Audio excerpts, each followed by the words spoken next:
Welcome to the Federal Tech Podcast, where industry leaders share insights on innovation with a focus on reducing cost and improving security for federal technology. If you like the Federal Tech Podcast, please support us by giving us a rating and review on Apple Podcast.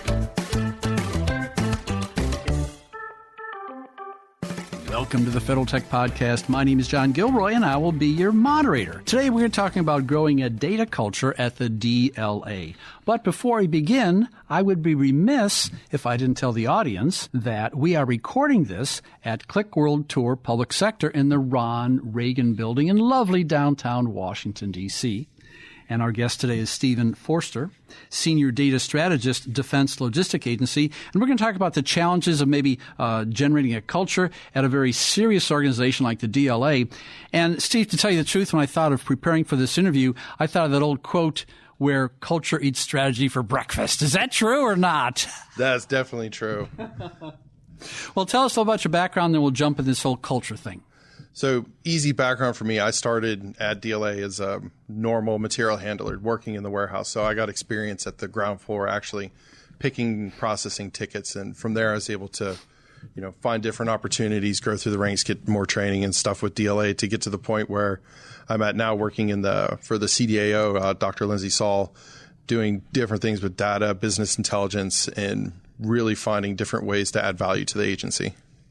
Lindsay Saul, she's kind of a big dog. I mean, she's a well-known leader, isn't she? Yes. She's gotten a lot of different awards and accolades. She actually recently won an award for government CDAOs. I think it was published last week. Good. To tell you the truth, if I saw you walking down the street, I wouldn't think a weak and sickly fellow like you could work in a warehouse, but you did it somehow, didn't you? Yeah, I was able to squeeze into my harness and get into the crane and pick my tickets and, just kind of grew from there. It was a little bit more comfortable inside of an office space in a cubicle than working in the aisles. Well, I'm going to use a fancy word and impress some listeners, and some listeners are going to fall asleep. The word is Vaultis, V-A-U-L-T-I-S. So let's talk about Vaultis, and what's this got to do with the DLA? I have no idea. So Vaultis being, visible, accessible, understandable, linked, trustworthy, interoperable, and secure is the bigger DoD strategic objective for how we need to have different things for data. And it's leading into a lot of the different things that we're doing because while we understand our data and we know how it all works, getting things to be Vaultis compliant is how other people can then accelerate the use of our information inside of their analytics so that way everyone's operating on the same picture. I was at a presentation this morning at Qlik Public Sector Summit, and a gentleman was talking about getting practical use of data analysis. And he said, well, what good is a plane if it doesn't have weapons? And it dawned on me, well, we have strategy and tactics and generals and geography to worry about, but really you're not going to be in the fight unless you have the tools to be there, and that's what the DLA provides. Yes, that's true. Because with DLA supporting, the whole government, with materials and supply readiness and all of the different services, like we help make everything happen for different agencies and groups throughout the world. And, we recognize the fact that, we have a very important mission. And it's something that, we strive for in supporting the warfighter in any way we can, is whether it comes to the actual material that they're using or if it's the information or data that they're using to make informed decisions on the battlefield. I've done hundreds of interviews, and normally in the last year or two, the interviews usually encounter something like, well, how did COVID impact your XYZ? How did COVID impact your identity management? And I can't ask you that question because this is a more general strategic question for the DLA. And so my question is, so why did the DLA embark on this initiative? I don't think it had anything to do with COVID. I think it comes, well, you tell me, is it more productive or why did they embark on it? So improving different things, like why we try to set forth on a strong, data culture is because, we would understand that, data is, valued, trusted. We wanted to use it to drive insights and innovation and support different strategic initiatives throughout the agency. And that's for different things that was coming about from normal daily operations. And we did have a really strong footprint in, supporting different things when it came to the COVID vaccine dissemination and also the U.S. COVID test kit mission that was run out of the distribution headquarters for our JOC mission there. That was actually a a resounding success with like 99.8% accuracy, what the final audit review came back on it. With your hands tied, with people getting sick and not showing up and working remotely, and this was a high degree of difficulty. It was insane because while we had a lot of different tools to do different things with remote work, having to ramp up to having such a drastic scale for having so much remote work was definitely a challenge for everyone. But with the right support staff and the right people integrating in, and most importantly, the right leadership support behind it, everyone was able to, maintain, full operational capability throughout that entire, issue when it came about. I lived for 30 years in Fairfax. I was driving in 66, and there was a company there years ago, and it was called Silo Smashers. I just love that name. It was great. And when I did my show prep on DLA, what I've read, and you can confirm this, is that over the years they've developed a lot of silos of information, and those silos could work well independently. It's just that the new challenges in 2023 are people working together in collaboration. So silo smashing, was that one of the goals of this whole idea behind data culture change? I think so, because while we're really good at, doing our own data, we understand our data, but it exists for us. But while we own the data, I don't feel that it belongs to us. It belongs to the bigger DoD. So with different opportunities that came about with having a stronger data-driven culture, we're able to use that as a mechanism for making our data and information more operationalized for a broader use inside of DoD, which is part of our big push to get more information to support different services inside of the Advana suite. There's all kinds of sentences that can trigger people these days, and there's some sentences that make sense. When we were speaking before the interview began, I read through my notes and I said, well, data as a weapon system. And you looked at me like, yes. And so you really do view it as a weapon system, don't you? Yeah, I fully believe that it is, because it not only does our data support the different weapon systems that are out there, and we can have informed decisions about what we have on hand and how it best supports people for what's being consumed that's out there. That information in and of itself, I mean, we have safeguards against it. We have all of our security protocols in place to make sure it doesn't get out.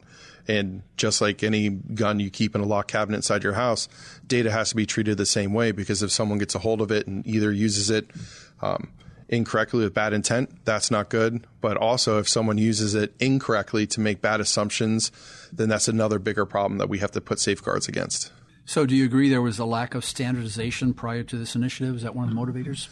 Well, there's a lot of different standards that other people were using, because everyone's got their own flavor for, what they believe was their standards. But some of the bigger DoD initiatives that came out kind of put a common context across the board that all agencies could then look to and adopt to bring in-house. Then that just helps promote interoperability of the data at the bigger DoD level.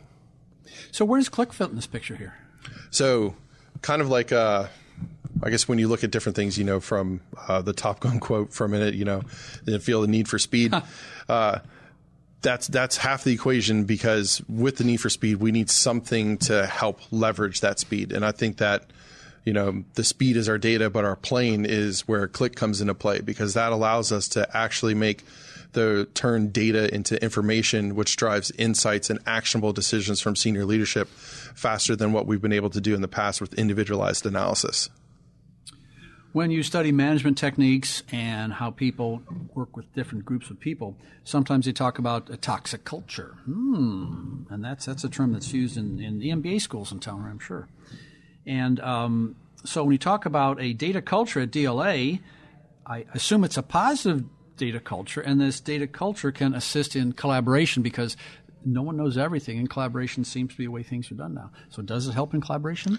Oh, it absolutely helps inside of collaboration, because it allows all of us to get on the same page whenever we're discussing, different things as far as analytics of the data together. We can all get into the spot where when it's a common environment for when we're talking about how we're visualizing data, or the insights that we're gathering from the different KPIs or metrics, or how these different performance measures are being valued against what we've agreed upon to perform with the different services.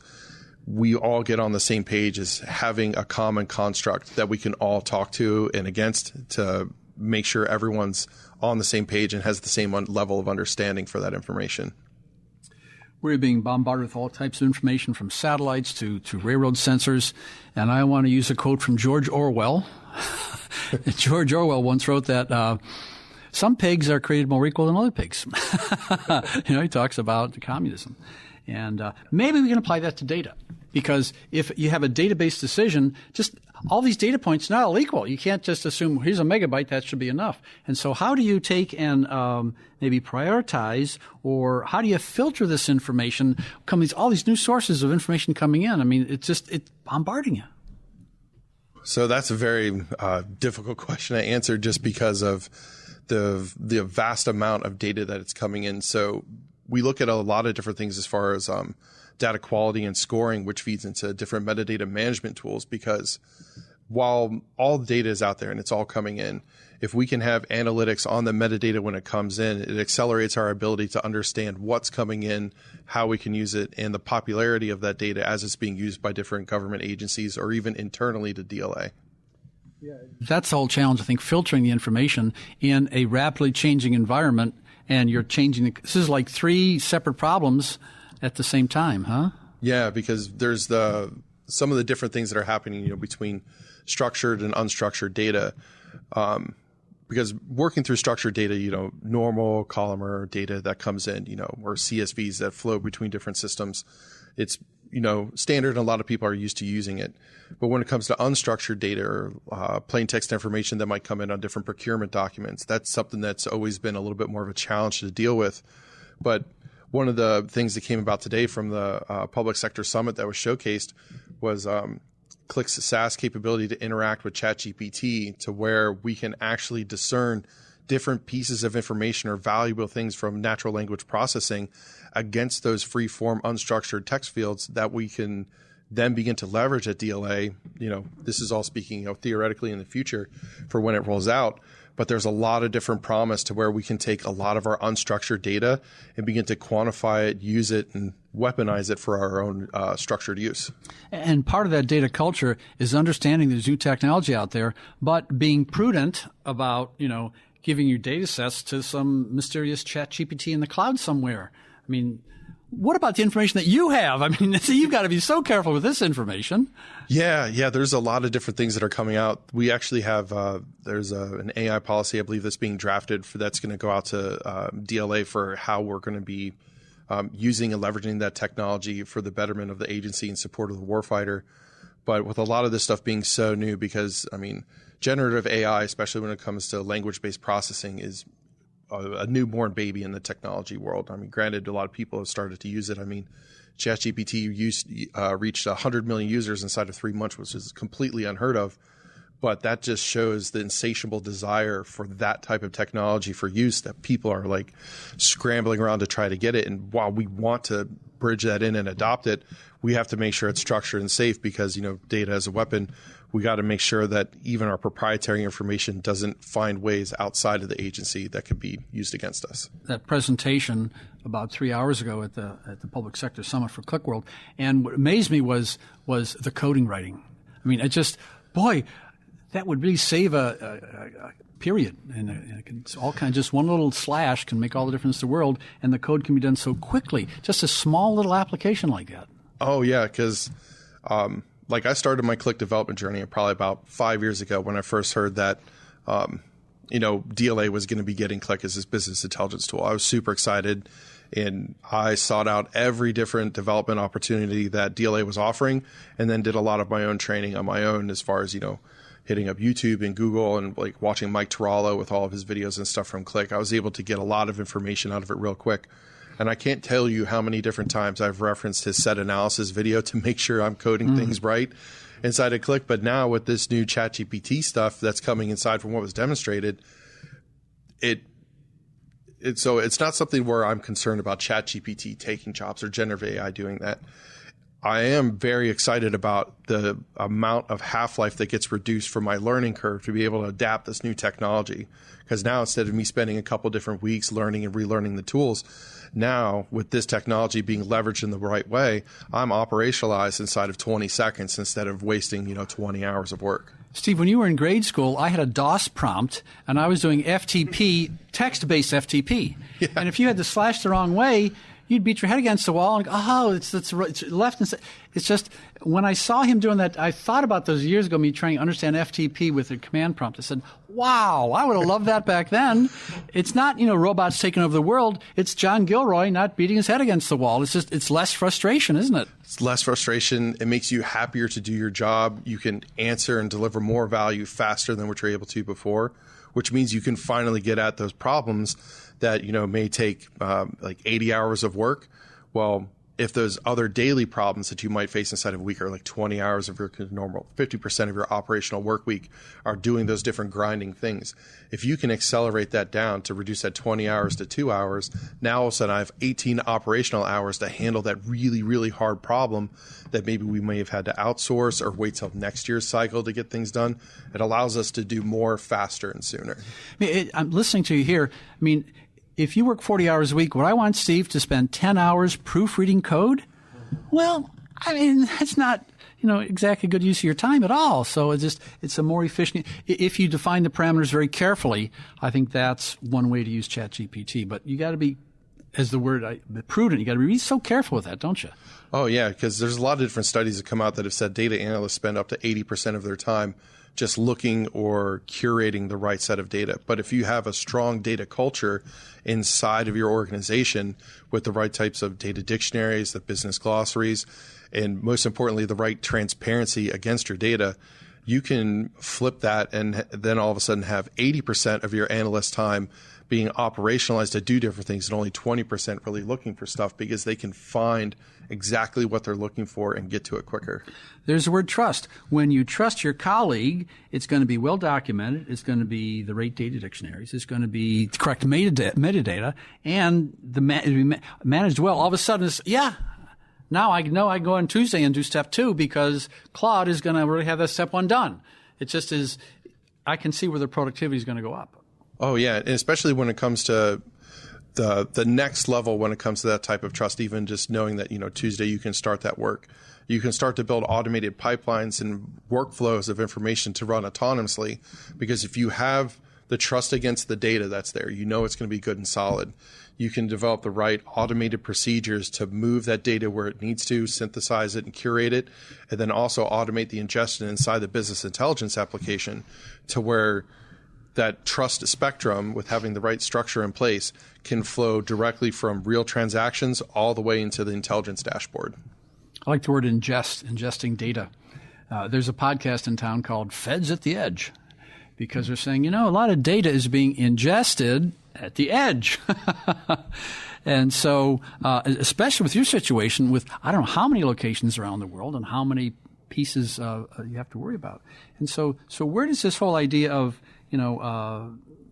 edge computing fit in this whole discussion? So it's really kind of a structured environment to where, as different things happen, especially transactionally between requests coming in for pieces of information or bigger purchases and stuff that are going to come about from standing up different operations, we can say, in different parts of the world, the sooner we can get to that information brought into our pipeline of data, we can plan against what we have on hand to take care of those different surges and requirements, because it's all about getting in and understanding the data and putting that against the programming, against the different metrics.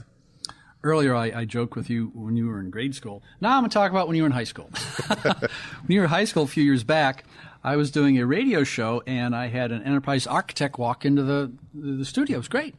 And he handed me a 11 by 18 laminated sheet in 8-point type with a bunch of boxes, and that was like his firstborn son. He was so proud of that.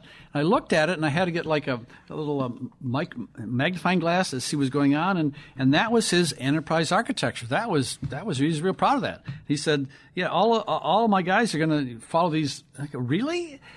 So fast forward to today, and I would think that growing a data culture at the DLA is going to have some impact on the future of data architecture for the next 10 years. I mean, you're planting the seeds that's going to result in progress and increased workloads in the future. Yeah, because a lot of different things when it comes to the architecture perspective, we're looking at how we're going to, make data-driven decision-making the norm, where there's a lot of different times when we have people who have a lot of experience inside of DLA. They can have gut-based feelings for what they see is happening. But we can take the data to support those different gut-based decisions. Now we can have predictable measures that are built on that. So we can kind of make those gut intuitions immortalized inside of the data and the calculations to where that person's intuition can live on through calculations.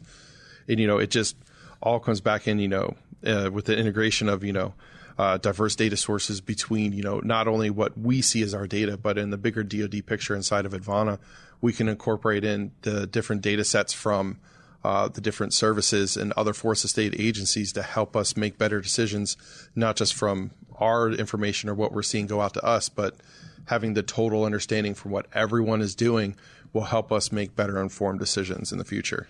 Steve, my regular listeners know my wife is a Latin teacher, so we talk about past perfect subjunctive in the evenings and vocabulary. And I was speaking Lithuanian with our previous guest, and so I study words all the time. I went to your LinkedIn profile, and I saw this word, solutionology. I said, well, I'm going to ask him about this. So what is solutionology? Yeah, so solutionology is it's just a fun term I came up. Well, I didn't come up with it, but I found it when I was trying to figure out what's an easy way for me to describe, what I do. Is there's no real simple way for me to really explain it to people. But when it comes to, something like solutionology, where it's like you find solutions to problems, and that's what I do. It's like I count things and I solve problems, and I do it in the best mindset or construct for the future state of the agency. For what does it mean, not only for solving a problem right now, but to make sure that problem doesn't come back or persist into the future. Like that's where solutionology really starts to come into play. So you're articulate, you work with complex problems, and you start off in the warehouse. So I have to ask your personal story. Did you take smart pills or what happened? So no, unfortunately, when I graduated college in 2005, it was right before the financial bubble burst. So of 2008. So a lot of the different opportunities that I had with working with different internships through college didn't really pan out as far as, my callbacks and stuff went. I was 0 for 14. I didn't have anything. I started second guessing myself, like, why did I go to school and spend all this money for 4 years to not have anything to show about from it? So, after, 1 week of feeling sorry for myself, my dad kicked in the door and said, you better figure this out. So I was like, well, okay.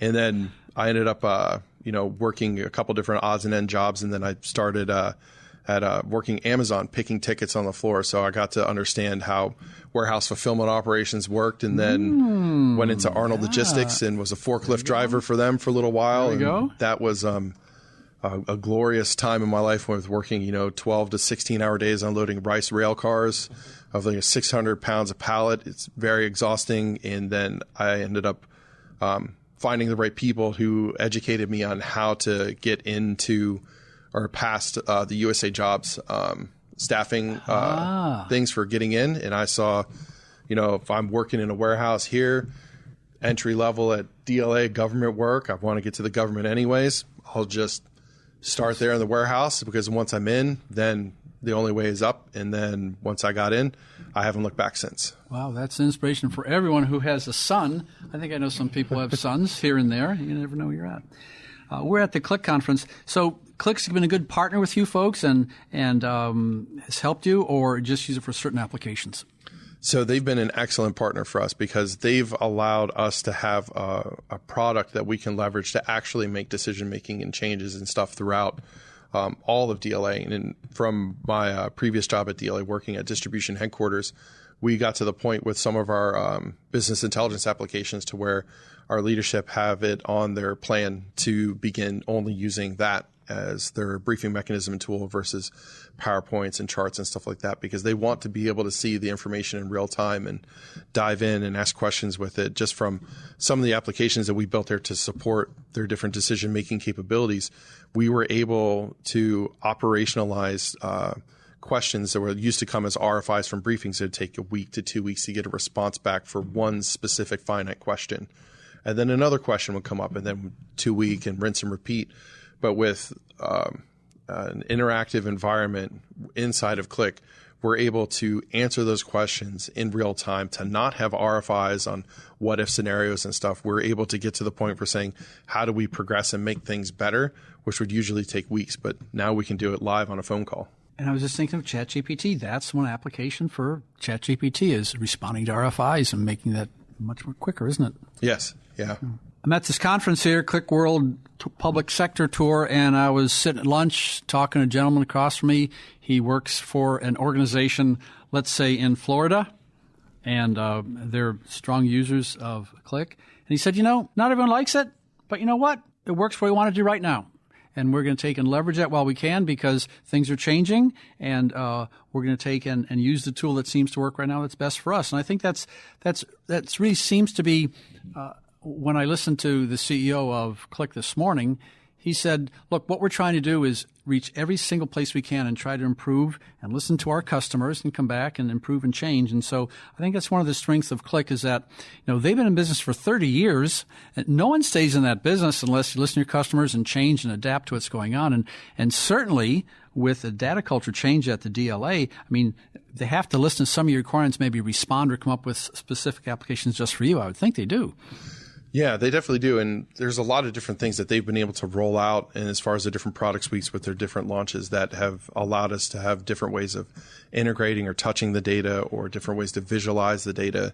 And it's really kind of like the irony behind change, because a lot of people think change is difficult, but change actually happens in an instant. As soon as you decide to change, that's it. The change has started.